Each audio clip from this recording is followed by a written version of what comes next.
Shalom, everyone. It's Brother Doug. Hopefully you can see me pretty well. Seems like my camera's working a lot better than the Droid cam I usually use. Shalom to my brothers and sisters in Yahuah Almighty and Yahushua Messiah. Let's get that out of the way there.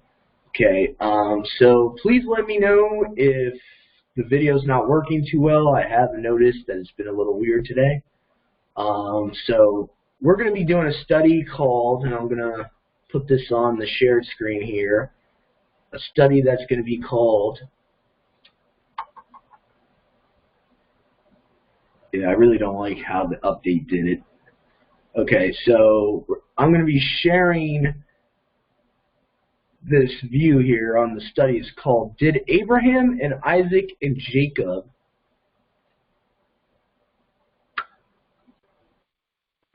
not know Yahuah's name? Okay, so that's going to be what we're going to be talking about here. So hopefully this is on a shared screen.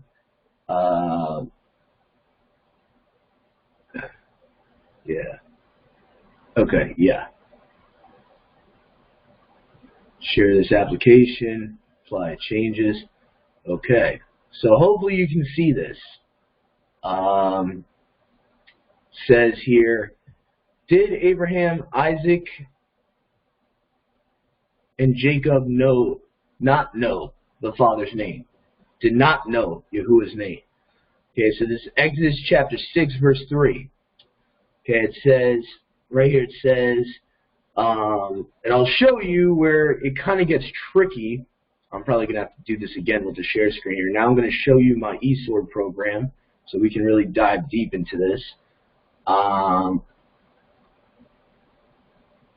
Let's see here. We're going to go now to here, to the eSword. So now we're going to go here, and hopefully you guys can see this here. So we're going to go through some translations here on what the eSword says. And for whatever reason, see, this is what I don't like about this program. You can't even tell if it's sharing or not from my side. So hopefully it is sharing.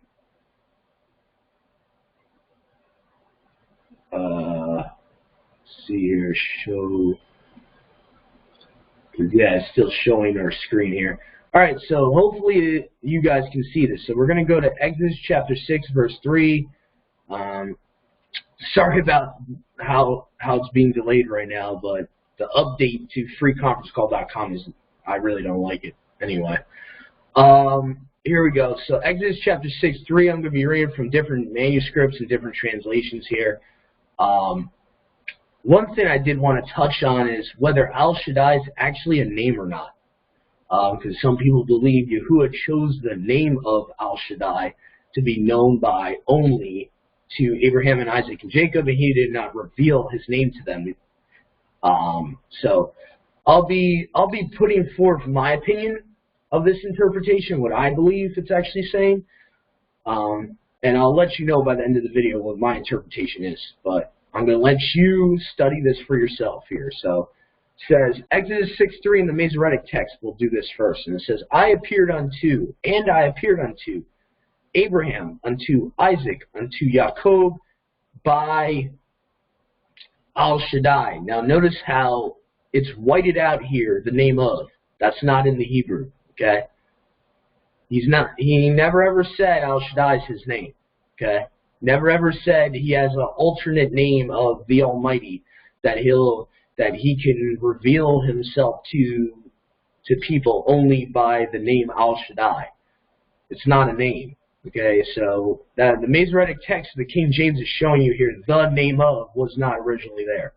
Okay, so Al Shaddai is a title. It's not a name. That's something I want to make pretty clear. Okay, so yes, he revealed himself unto Abraham, Isaac, and Yacob by Elohim Almighty, or the Almighty, Al Shaddai. That's usually what Al Shaddai means, the Almighty or Elohim Almighty. Okay. But by my name, now he's telling you what his name is here, as Masha's writing this down. But by my name, Yahuah, was I not known to them? So this is what I'm going to say here. According to the Masoretic text here, and we haven't gone into the Septuagint or Samaritan Pentateuch yet, which we will be doing in a moment, but according to the Masoretic text, at face value here, if you take this as face value, he's saying that when he first appeared to them, he appeared as Al Shaddai, the Almighty, Elohim Almighty, but by his name Yahuah, wasn't he known to them? Meaning it's a question. Okay, so let's keep that in mind in context here. So I believe this is actually saying that he eventually did reveal his name to them. Maybe not at first, but he did reveal his name Yahuah to them. Or why else would it not say, was I not known to them? And so let's go to other translations or other manuscripts like the Samaritan Pentateuch here, okay? It says here, and I appeared unto Abraham, unto Isaac, unto Yacob by, see how it's in brackets here? Again, the name of was not originally there. And just for a little history lesson about the Samaritan Pentateuch, it is one of the few manuscripts surviving in modern day that you can trace back to around the time of the Septuagint being written. So the Samaritan Pentateuch is very close to the age of the Septuagint, and both of them are a lot older than the Masoretic text, so let's keep that in mind. Okay, so it says, by Elohim Almighty, but by my name, Yahuah, was I not known to them? Again, it's phrased as a question, not as a statement that they didn't know him. By the name Yahuah, if you see what I'm saying here. Okay, so Elohim Almighty is Al Shaddai. That's just basically the English transliteration or translation of Al Shaddai is Elohim Almighty or the Almighty in the New Testament. So basically, again, it's showing a second witness here that at some point Yahuah revealed his name to them at some point in time. Maybe not when he first appeared to them. He first appeared to them as Al Shaddai, the title Al Shaddai. Okay, so all right, so now let's see here. Now we're going to go to the Septuagint, which is pretty different, but I think more or less we have to understand that we're dealing with copies of copies here. We're not dealing with the originals. So in my opinion, when I deal with many different translations, I try to look for at least 2 or 3 translations that say the same thing. And so far, we have 2 for that they did know his name. Now, the Septuagint here says in English, mind you, this is the English translation of the original Greek Septuagint. So we got to keep that in mind, too. These are English translations. So the translator could have a bias. It's very possible. And I appeared unto Abraham, unto Isaac, and Yacob being their Elohim. So Al Shaddai is not even there. It's kind of interesting. But I did not manifest to them my name Yahuah. Now, I would say I have a bias the way I would interpret that last part of the verse, especially if that is correct. I did not manifest my name to them, my name Yahuah. I don't think that can be literally interpreted as they never knew his name, because then Masha would be contradicting himself. And mind you, you should be thinking to yourself too, which book has been written first? Genesis or Exodus? Which book was written first? I have actually a Bible Hub timeline I could show you guys and put in there showing you that at the minimum our Torah is in the right chronological order. So Exodus would have been written after Genesis, and it would have not made sense for Masha. Mind you, Masha is the one that wrote the first 5 books of the scriptures. So we have the same author for the first 5 books, or at least the first 4 books of the Torah. According to some people, the last book of the Torah would have been written by Yahushua, son of Nun, because Masha was dead. So there's conflicting arguments about whether he wrote all the first 5 books, but we know the fact that we have the same author for Bereshit, Genesis, and Shemot, Exodus. So we got to understand Scripture does not contradict itself. So if it literally did say that in the Greek, I did not manifest my name Yahuah to them, I would have to use the context of he did not manifest his name to them right away, if you see what I'm saying. Or that at that moment when he appeared to them as being their Elohim, or as the Masoretic text in the Samaritan Pentateuch says, Al Shaddai, the Almighty, by that title, and he did not manifest his name to them possibly at that moment when he first became their Elohim. That's the way I would interpret it. Because the Samaritan Pentateuch says at some point they knew his name. The Masoretic text says at some point they knew his name. And we'll even go to some of the modern translations here we can even do. And we'll see here. So we got the ASV says, I was not known unto them. Okay, so that's 1 point against them not knowing his name. But the King James from the Masoretic text says they knew his name. The Samaritan Pentateuch says they knew his name. And let's see if we can find any others here. Okay, so the Hebraic Roots Bible reads it as, and I appeared unto Abraham, unto Isaac, unto Yacob as Al Shaddai, and by my name Yahuah have I not been known to them. Okay, so that's another translation, in my opinion, that has it correct. So for the majority of them, unfortunately, they do say my name was not manifested to them. The ISR 1998, in my opinion, actually corrects this. With some of the modern translations, keep it as my name was not made known to them. The ISR 1998 says, and I appeared unto Abraham, unto Isaac, unto Yacob as Al Shaddai, and by my name Yahuah was I not known to them. Now, they kind of added a question mark there. In my opinion, you don't really need a question mark there. The question is pretty much assumed. It's assumed that it's a question the way it's written. And something I would like to bring up too about Exodus 6:3, why certain translations say he did, I was not known unto them instead of was I not known unto them. It's very, very similar to the way Revelations chapter 1 verse 10 got mistranslated in most versions. Kind of reminds me of, if you go to Revelations chapter 1 verse 10, says, I was in the Spirit on Yahuwah's day, or the Lord's day, okay? So, and we know there's no such thing in Scripture as the Lord's day, okay? That's a man-made doctrine. So, who's to say that an English translator didn't do the same thing with Exodus chapter 6, verse 3? I'm just asking some questions here. That's all I'm doing. I'm asking some questions, okay? Could it be possible that the last part of Exodus chapter 6, verse 3 just got misworded, or reversed, the wording got reversed to promote a certain doctrine? Could be possible, just saying. Okay, so we're going to move on here. I don't want to beat a dead horse. Okay, so we're going to move on here. So now I showed you what my opinion is on Exodus chapter 6, verse 3. Like I said, at the end of this recording, this session, I will be going into more depth why it's a problem to believe that his name was never at all manifested to them and they only knew him as Al Shaddai their whole lives. So I'll go into more depth why I believe what I believe about the interpretation of Exodus 6:3. But anyway, so now we're going to go back to my WordPad program, and now I'm going to go here and show you some other scriptures that actually support the idea of this.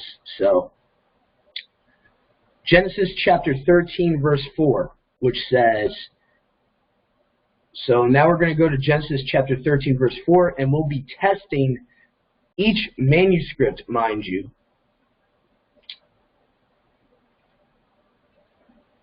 So here we go. Alright, so now we're going to go back to eSword here. Genesis 13 verse 4. I'm sorry, I was trying to keep it a brief study. Sorry, everyone. But the explanation was definitely needed for this. So it says, Genesis 13 verse 4. And this is Abraham being talked to Yahuah. Yahuah himself is saying this to Abraham, mind you. It says, to the place of the altar which he built there at first, meaning the first time he built an altar to the Father, and Abraham there called on the name of Yahuah. Now, I do want to mention, too, because the main argument of people that believe, in their opinion, believe the opposite of what I believe about Exodus chapter 6, verse 3, they'll point to the fact that the word name there could be authority, character. I get that. I understand that, okay? I understand that completely. But my point is that he's calling on the Father's name. He's calling on Yahuwah's name at this point. You see where a contradiction could be? Mind you, this is the English translation of the Septuagint, the same translation that mistranslates Exodus 6:3 at the end of that verse. So, mind you, there's even a contradiction in translations. So, what I would say is that any translation that has Exodus 6:3 worded like, my name was not known unto them, instead of was my name not known to them? So you see how easy that can be reworded and can give a different meaning. So just keep that in mind, all the viewers and listeners. So Genesis 13:4, from the Bren's English Septuagint, mind you, to the place of the altar which he built there at first, and Abram there called on the name of Yahuah. Before Abraham was even called Abraham, mind you, when he was still Abram, he called on the name of Yahuah. So that's kind of interesting to me. And then if you want to check the Samaritan Pentateuch, which we're about to do right now, it says, unto the place of the altar which he had made there at first, and there Abram called on the name of Yahuah. Same thing. Okay, so we have two witnesses there. Now we're going to go to the Masoretic text to see if we can get a third witness. Okay, it says, unto the place of the altar which he had made there at the first, and there Abram called on the name of Yahuah. Three different manuscripts basically all agree. You know, modern manuscript known as the Masoretic text, probably the most modern Old Testament, says he called on Yahuwah's name. The Samaritan Pentateuch and the Septuagint, which is far thousands of years, at least 1,000 years before the Masoretic text would have been written, agree with actually the Masoretic text on this verse. So you have three witnesses for this. Okay, so now we're going to go to the next cross-reference I have here, which is Genesis chapter 12, verse 8. Again, we have a second witness here for Abraham. All right, so we're going to go to, and this is basically one chapter before what we just read. Okay, so Genesis chapter 12, verse 8, and it says in the Septuagint here, and he departed there to the mountain eastward of Bethel, and there he pitched his tent in Bethel, near the sea and Agai, toward the east, and there he built an altar to Yahuah, and he called on the name of Yahuah. Two times Yahuah called on Yahuwah's name was called upon by Abram. And obviously this is before he's Abraham, because in chapter 13, which we just read, he was still being considered as Abram and not Abraham yet. So let's see here, and then we got Genesis chapter 21, verse 33. Actually, before I go there, let me just check and make sure it's in every manuscript. Okay, so Samaritan Pentateuch here, he removed from there unto the mount of the east of Bethel, and pitched his tent, Bethel on the west, and Hai on the east, and there built an altar to Yahuah, and called on the name of Yahuah. Okay, so two witnesses there. All right, so now let's go to the next cross-reference here. So far, we have two verses that would support Exodus chapter 6, verse 3, that it should have been worded as, was my name Yahuah not known to them, instead of my name wasn't. So hopefully you guys are keeping track here. Genesis chapter 32, verse 9 says, so now we're going to go to the instance of Jacob. Did Jacob call on Yahuwah's name, or did he only know him as Al-Shaddai? That's the question here. Okay, so we're going to go to Genesis chapter 32, verse 9. We'll start with the Samaritan Pentateuch here. And said, if Esau come to the one company. Oh, let me see here. Let me make sure. My bad about that. Let me make sure I'm at the right verse here. Okay. Okay, yeah, so Genesis 32, verse 9.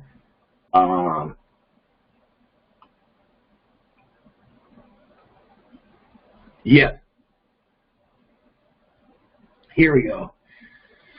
And said, if Esau come to the one company and smite it, then the other company which is left shall escape. And Yacob said, O Elohim of my father Abraham, Elohim of my father Isaac, Yahuah, he's calling him Yahuah here, which said unto me, return unto your country and to your kindred, and I will deal with you. Okay, so again, this is literally saying that he's calling the Elohim of Yacob, Abraham, and Isaac Yahuah. Okay, he's actually using Yahuah as the father's name there in verse 10 of the Samaritan Pentateuch. Now let's see here. Now in the Septuagint, interestingly enough, it's kind of categorized as the 9th verse instead of the 10th, so that's kind of interesting. It says, and Jacob said, Elohim of my father Abraham, and Elohim of my father Isaac, O Yahuah, you are he that said to me, depart quickly to the land of your birth, and I will do you too. Okay? Yeah, tube or tobe, however you want to pronounce it, is the correct word for our mistranslated English word good is. Okay? So, we have two instances of Isaac in this verse, two different manuscripts saying that he called upon Yahuwah's name. Now let's go to the Masoretic text just for fun. Okay? Right here we have Yahuah. Okay? Now, another argument I usually hear from people that have the other personal interpretation of Exodus 6:3, they'll say, well, that's because Moshe was given Yahuwah's name, and Yahuwah told him to put his name there where Al Shaddai would be. We have no proof of that. We have no proof at all. All we know today is that kurios, the Greek word kurios in the Septuagint, is a replacement for the Tetragrammaton. Vice versa, Adonai is a replacement for Yahuwah.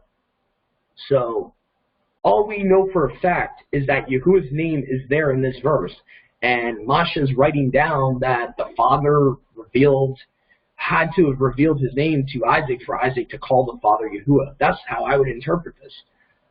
We have no physical, tangible evidence that originally it was the Almighty in this verse as a name. And as I've showed before, Exodus 6:3, according to the Masoretic text in the Samaritan Pentateuch and the Septuagint, the name of is not even in that verse originally. So, again, the likelihood that Yahuwah revealed Al Shaddai as a name for him to people like Abraham, Isaac, and Jacob, the three patriarchs that Yahuwah would have known extremely intimately, I sincerely doubt it, in my personal opinion. So, anyway, I just wanted to really touch on that because some people will say, I've heard some believers, some brethren say, well, you know, Al Shaddai was originally there, and, you know, Moshe was the first one again to be revealed Yahuwah's name, or first person ever for Yahuwah to reveal his name, so Moshe put it there and it kind of replaced the way it would have originally been when it was spoken from the father to Abraham, Isaac, and Jacob. So that's more of a conspiracy theory in my opinion. We don't have actual proof or evidence of that. Al Shaddai actually only appears in the scriptures a handful of times. In the New Testament, you can only find it, I believe, if I'm not mistaken, in the book of Revelations. Okay, so we should keep that in mind too. Very seldom does the Father use that title. But anyway, it's kind of like the title the Most High. He uses it very seldomly. But anyway, let's go back here. So now we're going to go to Genesis chapter 28, verse 13. Now, before I go there, I just want to kind of make sure that all this is going on the shared screen so you guys can see what I'm saying. All right, yeah. Okay, just wanted to make sure here. Okay, so we're going to go now. We're almost done here, everyone. Thank you for bearing with me for such a while. Okay, Genesis chapter 28, verse 13 says, so now we're going to go to the another instance of Yacob, okay? Genesis 28, verse 13. All right, so now we're going to go to Genesis 28:13, which says, and behold, now I'm using the Masoretic text here, people, so be mindful. I'm not trying to have a bias. I'm using as many manuscripts as possible. Okay? And it says, and behold, Yahuah stood above it and said, I, Yahuah. Okay? Yod-He, Uah-He, again, in the Masoretic text. He's actually appearing to Yacob as Yahuah, mind you, the context here. And behold, Yahuah stood above it and said, I, Yahuah, Elohim of Abraham, your father, and the Elohim of Isaac. The land whereon you liest,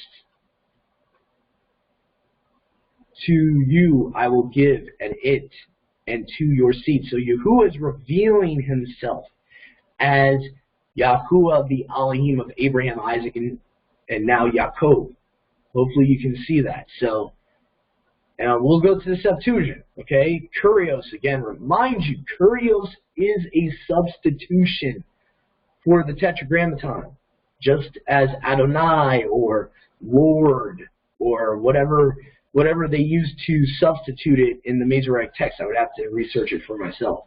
But I personally don't believe in using the word Adonai, the Babylonian Hebrew Adonai. I believe both of the lords you'll see in the Masoretic text, which they actually try to trick people into thinking that only when it has the mistranslation of the Tetragrammaton here, when the Lord gets traced back to this, is it the Tetragrammaton, and a lot of people think Adonai is a real Hebrew word. I don't believe that. I have my own reasons for that, and I'll try to keep that for another video, why I don't believe that. I believe that was a added word to the language with the Masoretic vowel points. I don't believe that would have been in the original Paleo-Hebrew. But again, that's a theory of mine. I don't know for sure, but anyway. Genesis 28, verse 13, and Yahuah stood upon it and said, I am the Elohim of your father, Abraham, the Elohim of Isaac. Fear not, the land on which you lie, to you I will give it, and to your seed. Now, for some reason, this is kind of interesting. Yahuah doesn't call himself Yahuah here. So that's kind of interesting, a little different with the Septuagint, with the Masoretic text. Okay, it's kind of interesting. All right, let's go to the Samaritan Pentateuch here. Okay? Now, the Samaritan Pentateuch shows that he is revealing himself as Yahuah. So that's kind of interesting. Might be something I might have to look into. Why the Samaritan Pentateuch, which supposedly was written around the same time as the Septuagint, actually agrees a little bit more with the Masoretic text. I was kind of interested. Again, you have to understand, these are English translations. They could be omitting stuff, adding stuff. You got to keep that in mind. So, but anyway, here's a second witness for Yahuah revealing his name to Isaac. Not to Isaac, to Yacob here. Genesis 28, verse 13 says, and behold, Yahuah stood above it and said, I, Yahuah, Elohim of Abraham your father, and the Elohim of Isaac, the land wherein you lie, to you I will give it, and your seed. So again, he's re-giving the promise that he gave to Abraham and to Isaac. So now he's giving to Yacob the same promise, that his seed he will give the land of Canaan to. But the important part here is that he's revealing himself directly. According to the Samaritan Pentateuch in the Masoretic text, he's revealing himself as Yahuah here. Okay? So this, obviously, like I said before, which was written first, Genesis or Exodus? You know, common sense. So we got to keep that in mind, too. Exodus should not contradict Genesis, obviously. Genesis chapter 26, verse 25. Okay, says here, Genesis chapter 26, verse 25 says, well, I'll start with the Samaritan Pentateuch here. And he builded an altar there and called upon the name of Yahuah and pitched his tent there, and there Isaac's servants digged a well. So right here it's saying that Isaac called upon the name of Yahuah, which includes his character, his personality, who he is, and the actual name, the pronunciation of his name. That's all included. Okay? So he called on the name of Yahuah. So meaning that Yahuah would have had to reveal his name. How else is he going to know his name? You know? So that's Genesis 26:25. We go to the Masoretic text. I'm pretty sure it reads the same. Says, yep, and he called upon the name of Yahuah. Okay? And even the Septuagint here. And called on the name of Yahuah. And there he pitched his tent, and there the servants of Isaac dug a well in the valley of Gerara. Okay? So basically we have 1 to 2 witnesses of every person of Exodus 6:3, of Abraham, Isaac, and Jacob, calling upon the Father's name at least once. You have a witness for each person. So that's just something I want to end with today. And so ultimately it's up to you. I would encourage y'all to study for yourselves. Don't take what I believe for Basora truth, for glad tidings truth. Research it for yourself, look into it for yourself, and really consider that could the way that Exodus chapter 6:3 could it have been just misworded to promote a certain doctrine and belief by Christianity and Judaism? Because actually, now this comes to mind, I actually own the Ten Commandments movie that Charles Heston was in back in the 50s and 60s. And I remember in that movie, they constantly were reiterating, you have a mighty one, a Elohim, that has no name. So could Exodus 6:3 possibly, I'm asking the question here, could it have possibly been miswritten just like Revelations 1:10 was miswritten to promote a bias? Just something to think about.